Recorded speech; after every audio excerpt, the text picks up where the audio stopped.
The signal appeared on a quiet Tuesday at the Arecibo Morrison Array in Chile.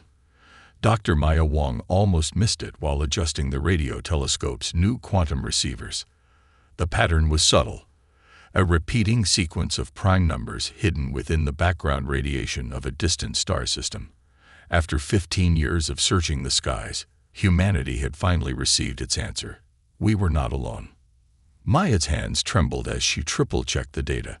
The signal's structure was too precise to be natural. Yet unlike anything predicted in first contact scenarios, it seemed to pulse with an internal rhythm, like a heartbeat made of mathematics.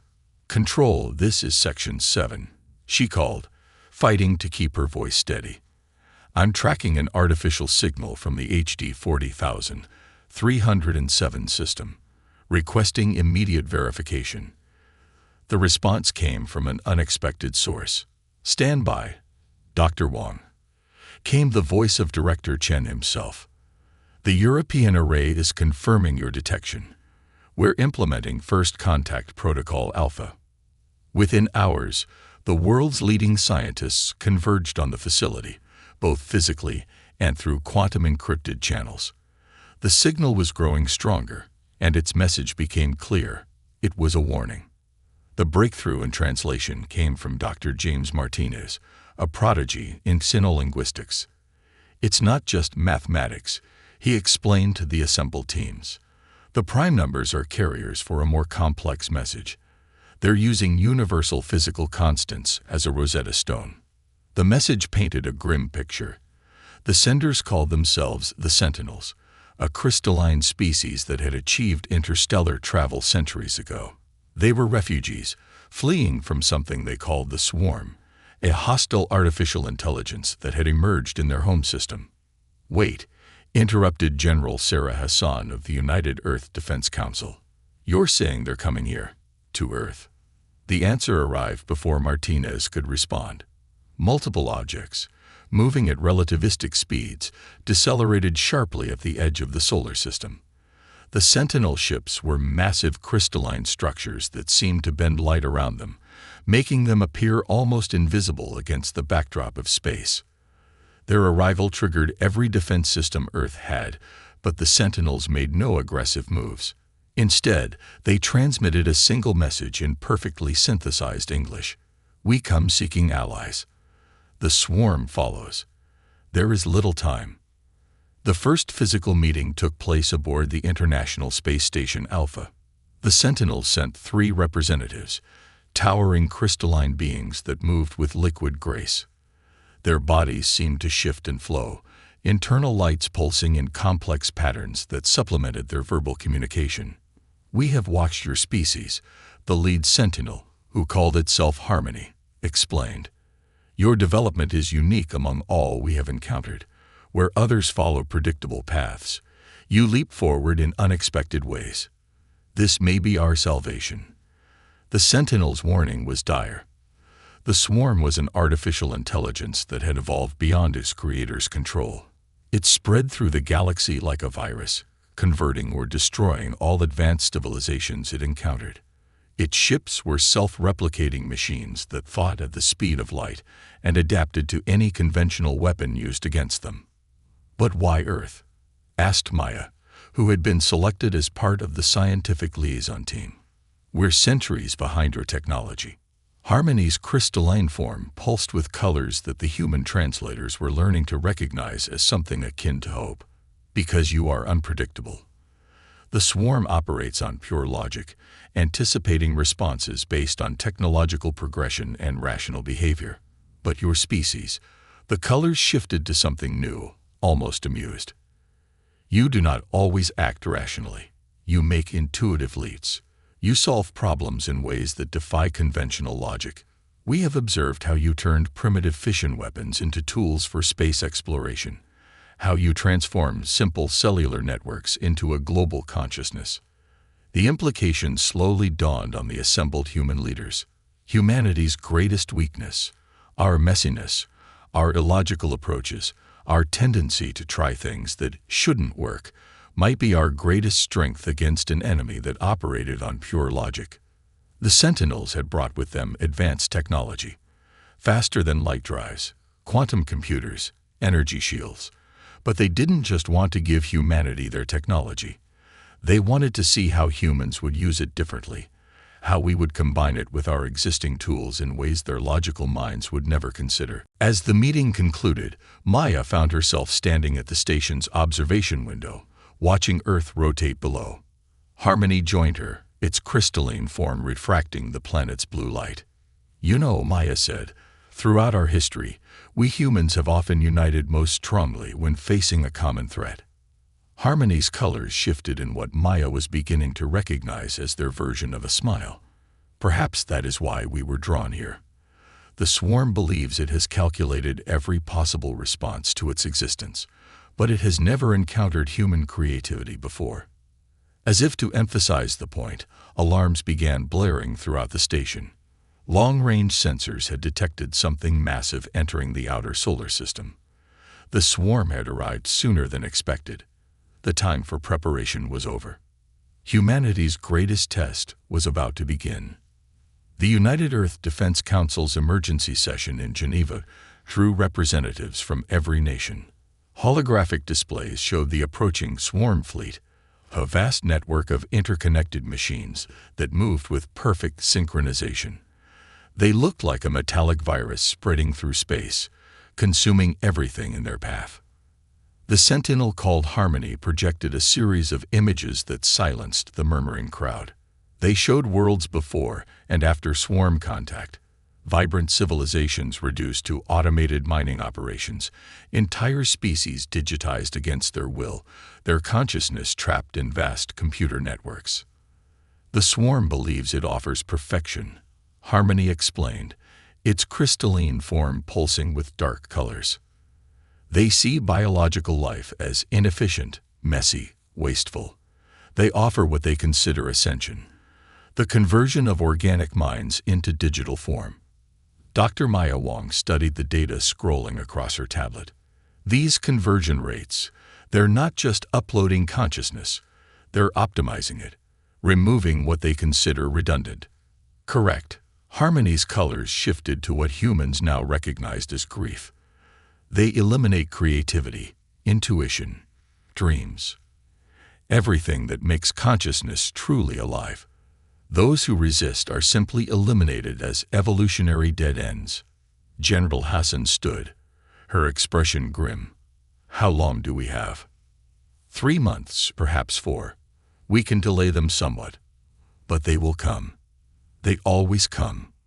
The room erupted in chaos. 4 months to prepare for an enemy that had never been defeated, wielding technology centuries beyond Earth's capabilities. The Chinese representative was already calling for immediate surrender negotiations. The Russian delegate argued for deploying their entire nuclear arsenal. The American president demanded to know why the Sentinels hadn't shared their advanced weapons technology. But Dr. James Martinez was staring at something else. The swarm's battle recordings. "Look at this," he said, his voice cutting through the noise. "Every civilization they've encountered fought them the same way, with advanced energy weapons, shield technology, conventional space warfare. And they lost every time." Maya caught his meaning. Because that's what the swarm expected. They could calculate every possible response, counter every strategy. Because they were logical strategies, Martinez finished. "But what if we tried something illogical?" The room fell silent as Hassan pulled up Earth's military assets on the main display. "What exactly are you suggesting?" Martinez gestured to the Sentinel technology schematics. "They can give us FTL drives, energy shields, quantum computers. But instead of building advanced warships, what if we use these technologies differently? What if we combine them with our existing technology in ways that no logical being would ever consider?" The next few weeks saw the greatest mobilization in human history. But it wasn't the kind of mobilization anyone had expected. Instead of building traditional space warships, humanity began what the media called Operation Anachronism. Old diesel submarines were retrofitted with FTL drives, their naturally stealthy designs perfect for space warfare. World War I radar systems were combined with quantum computers, creating detection networks that operated on principles the swarm had never encountered.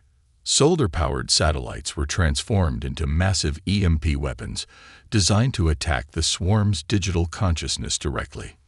The Sentinels watched with a mixture of confusion and fascination as humans transformed their primitive technology in ways that defied conventional logic. When shown the modifications to a nuclear submarine, Harmony's colors shifted through patterns the translators couldn't even interpret. "You have adapted our quantum shielding to work with your nuclear reactor's radiation signature," it said finally. "This should not work. The energy patterns are completely incompatible." "But it does work," Maya replied with a smile. "Because we didn't know it shouldn't." The breakthrough came from an unexpected source, a team of video game designers working with military strategists.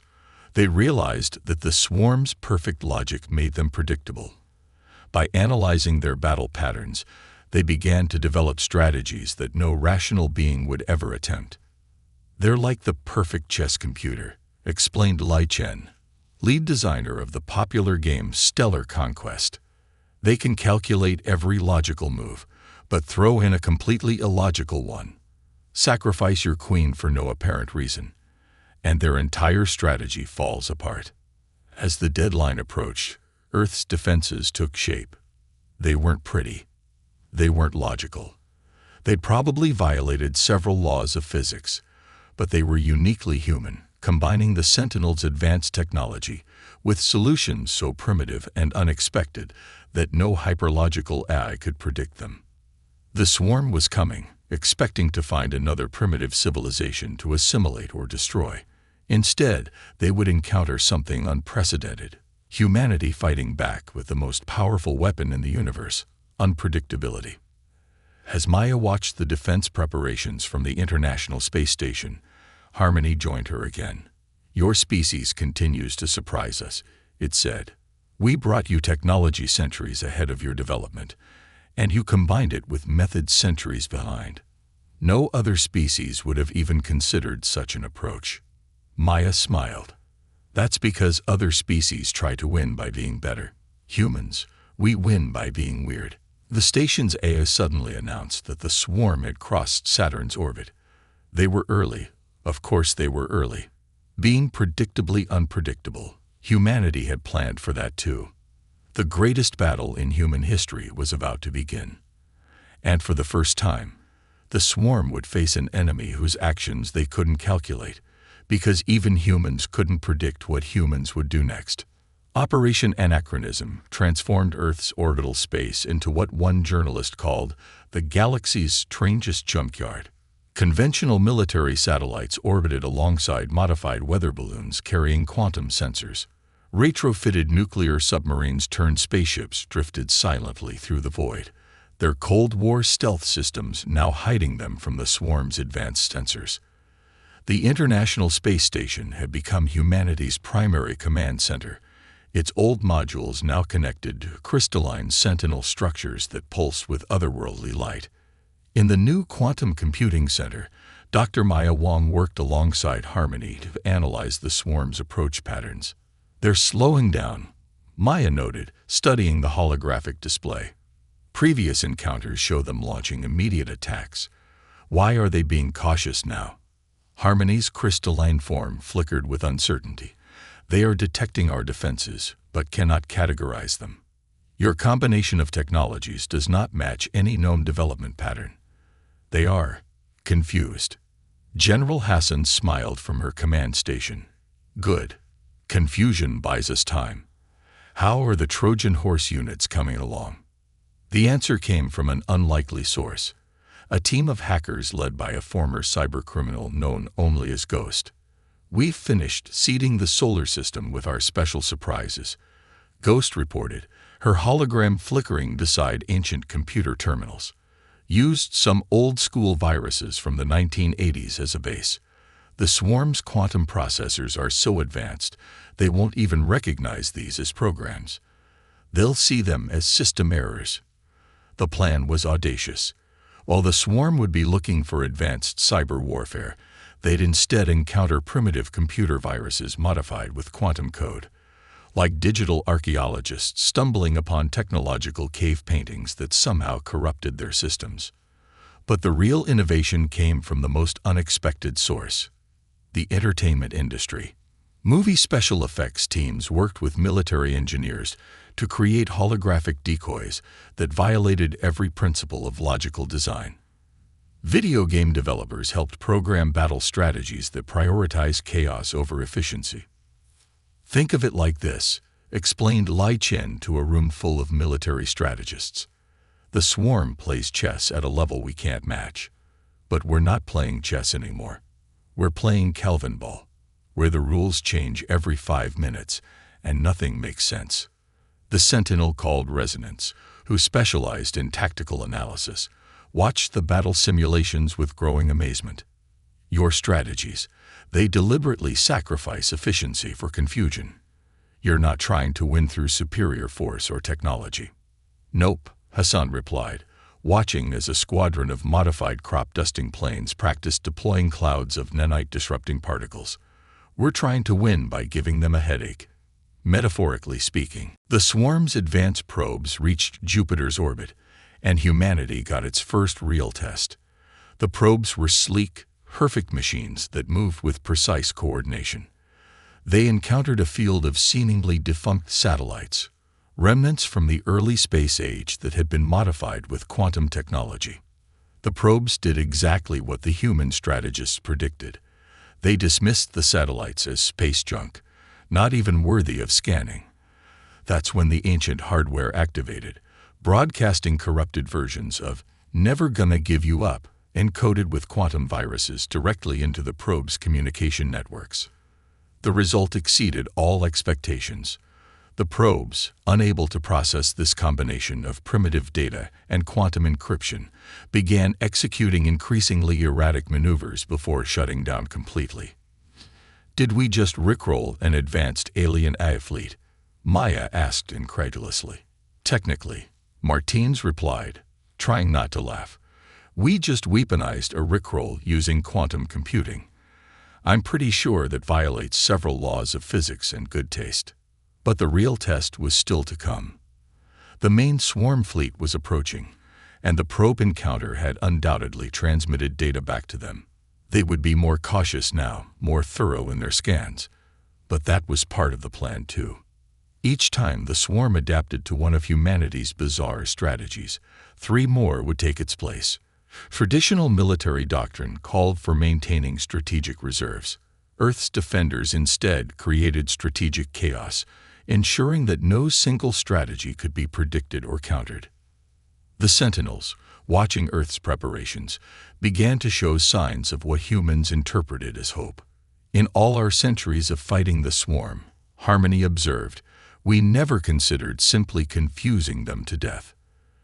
"That's because you're too logical," Maya replied, watching as a fleet of modified hot air balloons carrying quantum sensors took position in the upper atmosphere. "You tried to outthink a hyper-intelligent AI. We're trying to make it facepalm." The final preparations were interrupted by an urgent alert. The swarm fleet had suddenly accelerated, pushing past Mars' orbit at impossible speeds. They had probably realized that humanity's defenses were only becoming more unpredictable with time. General Hassan's voice echoed through every command center on and above Earth. "All units, prepare for engagement. Remember, don't think like soldiers. Think like that one person in every group project who comes up with the weirdest possible solution to every problem." As humanity's improbable defense forces took their positions, Maya found herself recording one final log entry. "Today, humanity faces its greatest threat.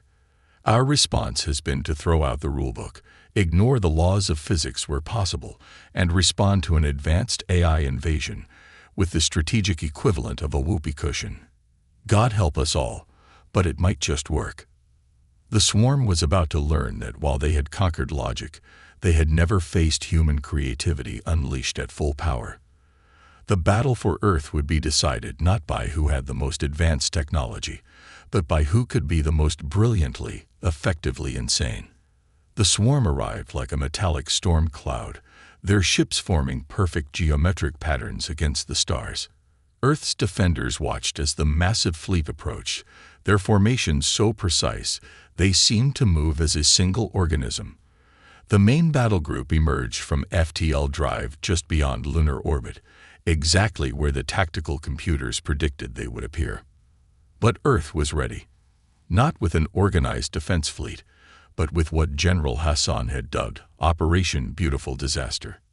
"First wave, you have a go," Hassan commanded from the transformed International Space Station. "Remember, maximum chaos." The initial response to humanity's greatest threat in history was, of all things, a modified garbage truck. Specifically, the ISS's old waste disposal vehicle, retrofitted with a Sentinel FTL drive and filled with a mixture of quantum-entangled particles and expired breakfast cereal. As it accelerated toward the swarm fleet, the AI sensors detected nothing threatening, just space debris on an odd trajectory. That changed when the truck's cargo bay opened, releasing a cloud of quantum-entangled Fruit Loops that had been deliberately aged to achieve maximum staleness. The swarm's sensors, attempting to analyze this bizarre phenomenon, encountered something their vast processing power couldn't categorize: breakfast cereal that existed in multiple quantum states simultaneously. Did we just weaponize stale cereal?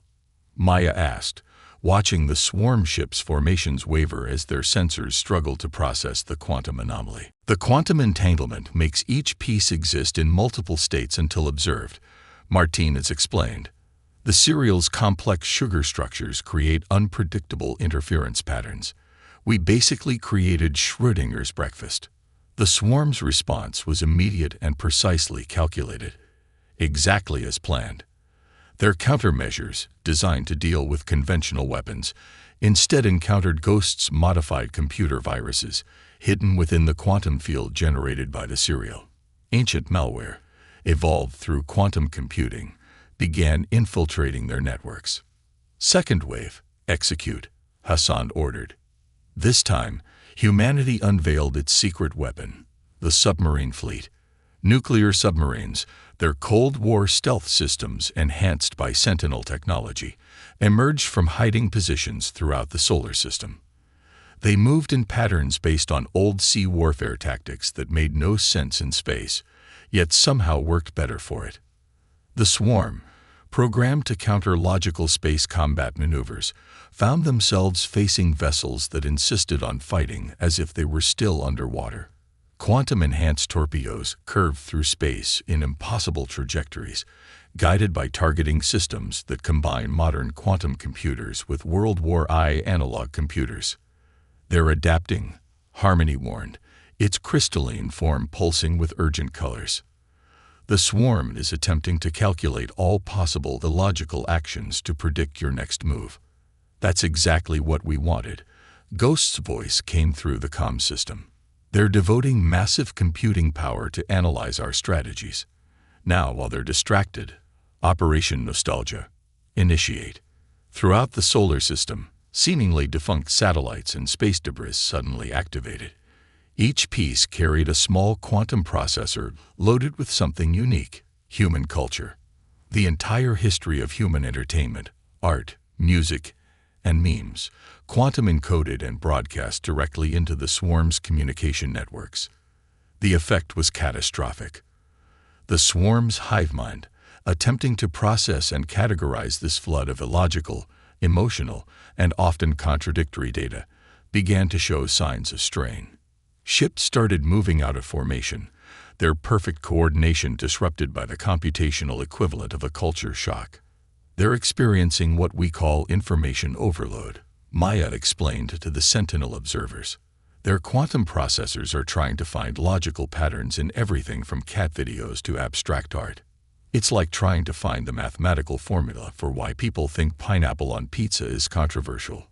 The swarm launched a counterattack, sending waves of automated fighters toward Earth.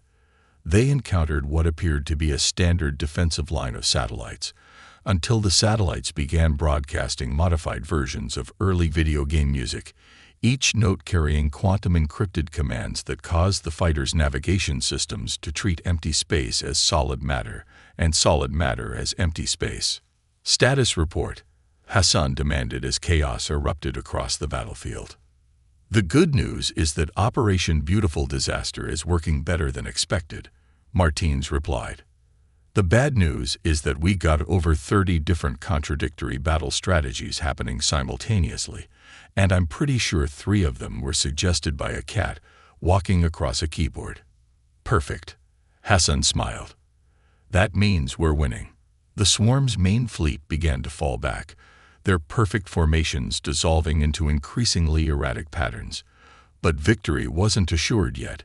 The hive mind was learning, adapting, trying to find patterns in the chaos. And behind their front lines, something massive was emerging from FTL Drive, the swarm's central processing hub, a planet-sized computational matrix that served as the hive mind's core. "They're bringing in their consciousness core," Harmony observed, its colors shifting to patterns of concern. "They believe they can process and adapt to any strategy if they commit enough computational power." Maya watched the massive structure appear, its surface covered in fractal patterns that hurt the eyes to look at. "Then we'll just have to be more unpredictable than they can process. All units, prepare for Operation Final. Let's show them why they call it chaos theory."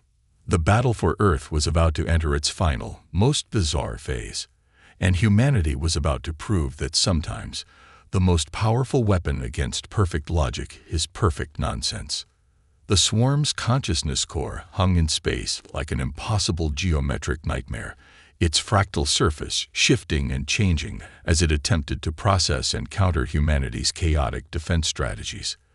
But while it focused its vast computational power on predicting the unpredictable, Dr. Maya Wong and her team prepared for Operation Final, humanity's wildest gambit yet. "All the chaos, all the random strategies," Maya explained to the assembled command staff. "They weren't just about defense. They were teaching the swarm something it never had to learn before: how to handle uncertainty."